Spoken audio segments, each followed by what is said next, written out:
Meus irmãos e minhas irmãs, paz e bênção, estamos nesse processo de catequese aqui a partir da Paróquia Santa Teresinha, para a gente conhecer um pouquinho mais a liturgia das horas. A última catequese, a gente conversou um pouquinho, mostrando que a liturgia das horas é a oração pública da igreja.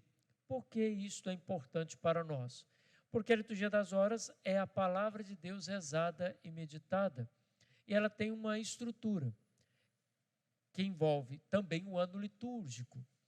Então, a liturgia das horas, o ano litúrgico também é o centro, é o esteio para conduzir a igreja a meditar cada passo do mistério celebrado. Então, nós temos também no tempo do Advento, preparando-nos para o tempo do Natal, tem também o tempo comum, a Quaresma e a Páscoa. Então, é todo um mistério que nos leva à centralidade da oração, que não é só pessoal, mas pública. Mesmo quando eu estou rezando sozinho, ou os seminaristas rezando sozinhos, não estão rezando sozinhos, porque estão rezando vamos dizer assim, no mistério público da ação do Espírito Santo, que age na intimidade de cada coração, formando um só corpo, um só Espírito, uma só igreja.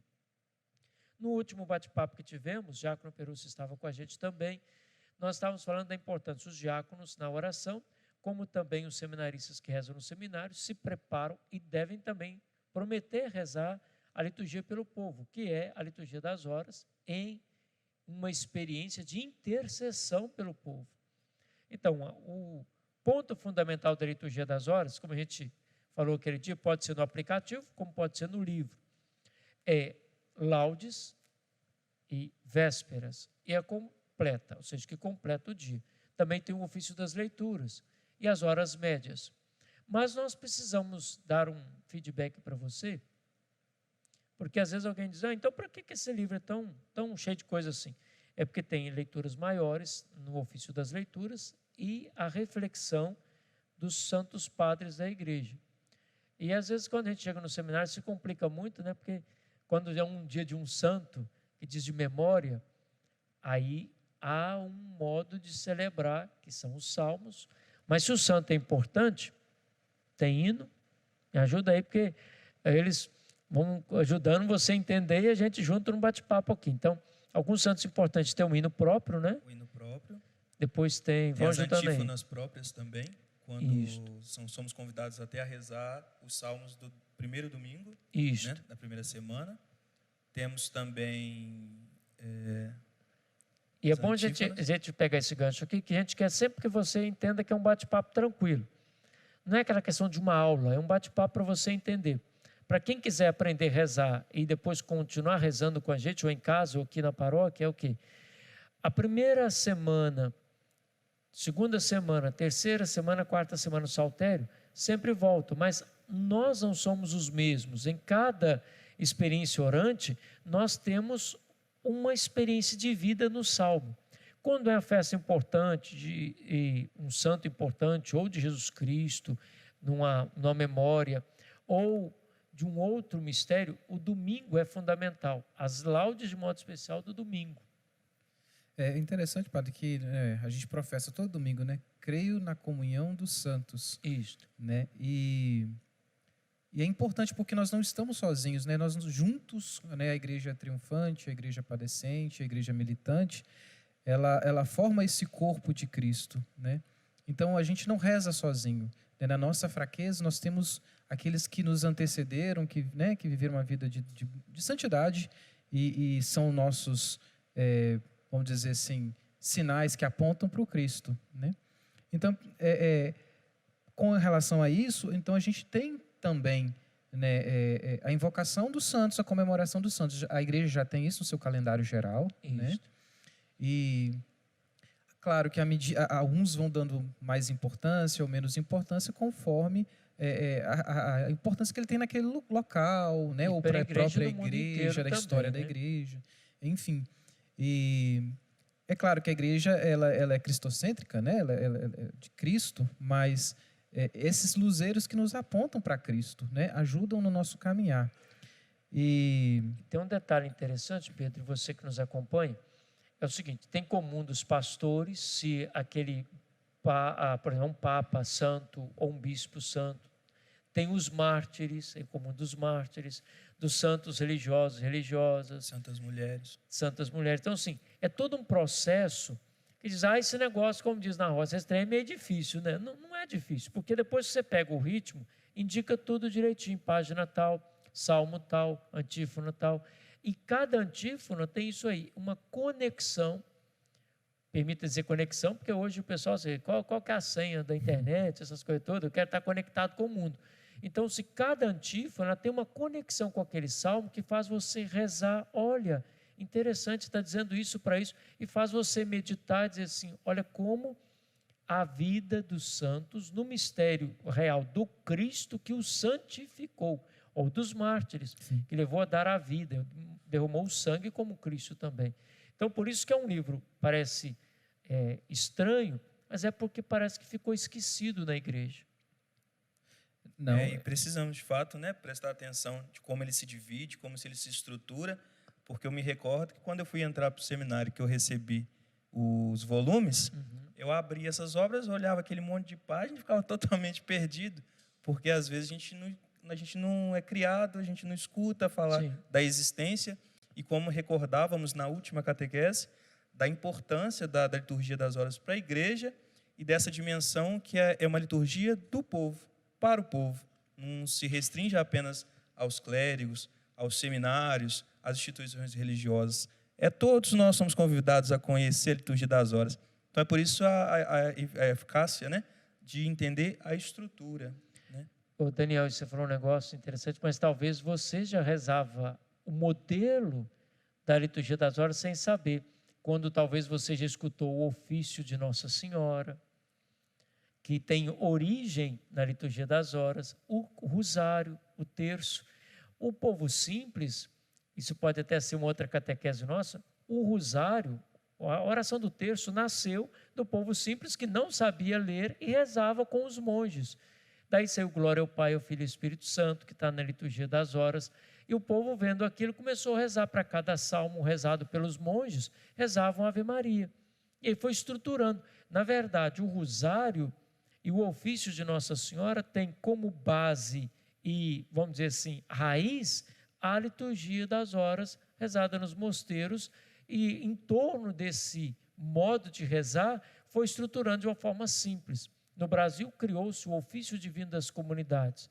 Mas eu sou mais favorável a retomar o que é da mais antiga tradição da igreja, que é a liturgia das horas. Por isso tem pessoas que não entendem, porque nunca foi apresentado. Por isso que, meu irmão e minha irmã, nesse bate-papo simples, eu recomendo você a pesquisar. Eu preciso comprar esse livro? Se você gosta, igual eu gosto de livro na mão para rezar. Mas se você é mais moderno, vamos dizer assim, eu sou meio do Antigo Testamento, eu brinco com os meninos aqui.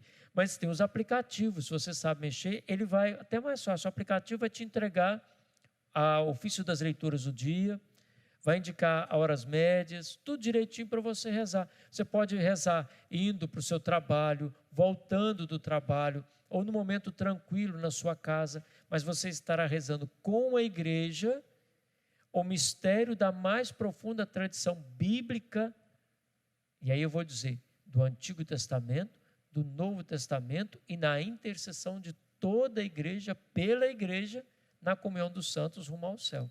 E se vocês bem se lembram da última catequese, e vale lembrar isso para quem vai adquirir a liturgia das horas, a diferença da liturgia das horas para a oração das horas. Isso. Por quê? Porque, por exemplo, o padre comentava sobre os sermões dos santos padres, as homilias dos santos, da patrística, tudo se encontra na liturgia, nos volumes da liturgia das horas, que são 4. Agora, quando compramos a oração das horas, que é um volume apenas, é claro que é por isso que ela é pequena, porque omite bastante coisa. Então, se a gente quer mais completa, vamos dizer assim, com as homilias, os sermões, a gente é convidado, então, a adquirir os 4 volumes da liturgia, pela completude dela. Agora, se você também vai para o aplicativo, que é talvez mais moderno, você também tem tudo. Então, assim, é custo e benefício, aí vai para cada um. Agora, o importante é o quê? É a oração pública da igreja. Há um padre da igreja primitiva que diz assim, na introdução diz, é amada, que é a igreja, que intercede, clama pelo amado. Como no Cântico dos Cânticos, a amada procura o amado, assim também a igreja clama pela experiência amorosa com Cristo ressuscitado, para que tenhamos alegria eterna e salvadora do céu na nossa vida. Por isso, meu irmão, minha irmã, você que nos acompanhou, de modo simples, um bate-papo tranquilo, redescubra a liturgia das horas. Pesquise, tem explicações até mais detalhadas do que essa nossa. Nós queremos apenas despertar você para o querer descobrir e conhecer mais, mas também procure rezar a palavra de Deus. E aqui, me permitam a liberdade de dizer, quando a gente diz, a Igreja Católica não reza a Bíblia. Espera aí, é que você talvez não conhece o modo de rezar da Igreja Católica. E aí também, desculpe-me, é nosso erro também. Nós padres precisamos ensinar isso, nós padres precisamos fazer isso aqui. Vocês que serão padres no futuro, rezar com o seu povo. Porque quando o povo descobre a liturgia das horas, é uma bênção e uma riqueza. Você se alimenta não da devoção, você alimenta da própria palavra que fortifica o seu caminho de salvação. A devoção, claro, vai te conduzir de novo para a palavra, mas você não vai ficar desamparado. Pelo contrário, nós ficaremos mergulhados na palavra, como Cristo caminhou junto com os discípulos de Emaús e explicava as Escrituras pelo caminho, fazendo o coração arder, para quando chegar na celebração eucarística, o coração está sedento e envolvido pela misericórdia e pela glória do Senhor. É bom que a palavra de Deus ela se torna presente na nossa vida, né, pela liturgia, como aquele alimento que vai pouquinho nos nutrindo, né? Os nutricionistas falam que a gente tem que comer de 3 em 3 horas, então a palavra de Deus é mais ou menos isso mesmo, né? É esse alimento que nos coloca em conexão com Deus, conosco mesmo, com os irmãos, de pouquinho, sem muitas complicações. Às vezes de um salmo inteiro que você vai ler, uma palavra vai transformar, vai te fazer, né, te dar uma motivação, enfim, vai nos colocar em uma sintonia com Deus, né? Uma conexão com a palavra, né? Uma conexão com Deus novamente. Então, a importância da liturgia das horas na vida da igreja, mas na vida da pessoa, né? De cada um de nós que formamos a igreja, né? Acho que é a nossa oração que se eleva a Deus. E a palavra é viva, e estaremos rezando a palavra que trará vida na nossa vida. Tem um canto que diz, é como a chuva que lava, é como o fogo que arrasa. Tua palavra não passa por mim sem deixar um sinal. Que Deus te abençoe, te proteja e te guarde. Até a próxima catequese, se Deus quiser.